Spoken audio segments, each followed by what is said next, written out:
35 വർഷങ്ങൾക്ക് മുൻപ് കോഴിക്കോട്ട് റെയിൽവേ ട്രാക്കിൽ അരങ്ങേറിയ റെയിൽവേ ട്രാക്ക് എസ്കേപ്പ് അക്കാലത്തുള്ളവർ മറക്കാനിടയില്ല. ചരിത്ര സംഭവമായ ആ മാജിക്കിന്റെ വാർഷികം ആഘോഷിക്കാൻ ഒരുങ്ങുകയാണ് മാജിക് വേൾഡ്. ആ അനുഭവങ്ങൾ പങ്കുവച്ച് വാർഷിക പരിപാടികളും പ്രദീപ് ഹുഡിനോ പ്രഖ്യാപിച്ചു. വൈക്കം മുഹമ്മദ് ബഷീറും MLA-മാരും എല്ലാം കൂടി ഹോട്ടൽ നളന്തയിൽ നിന്ന് കോഴിക്കോട് റെയിൽവേ ട്രാക്കിലേക്ക് വരുന്ന സമയത്ത് അത് കണ്ടിട്ട് ജനം തടിച്ചുകൂടി, വലിയ രീതിയിൽ ജനം തടിച്ചുകൂടി. എന്താണെന്ന് അറിയാതെ കുറെ പേര് ഇത് എന്തോ ഷൂട്ടിംഗ് ആണെന്ന് ധരിച്ചു. അങ്ങനെ പല രൂപത്തിലായിട്ട് ആളുകൾ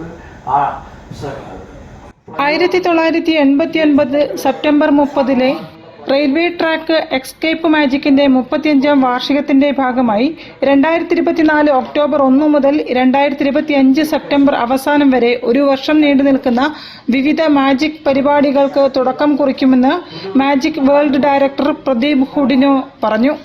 മാജിക് ഷോ, മാജിക് ക്ലാസ് എന്നിവയ്ക്കൊപ്പം വിദ്യാർത്ഥികൾക്കും മാജിക് അറിയാൻ താൽപര്യമുള്ളവർക്കുമായി art and science of creating magic illusions എന്ന lecture demonstration, psychology of conjuring, the physics of magic, math magic, magic ചരിത്ര പ്രദർശനം എന്നിവയും മാജിക് ഉത്സവം, mega magic show, magic fusions, charity show, community show എന്നീ പ്രോഗ്രാമുകളും സംഘടിപ്പിക്കും.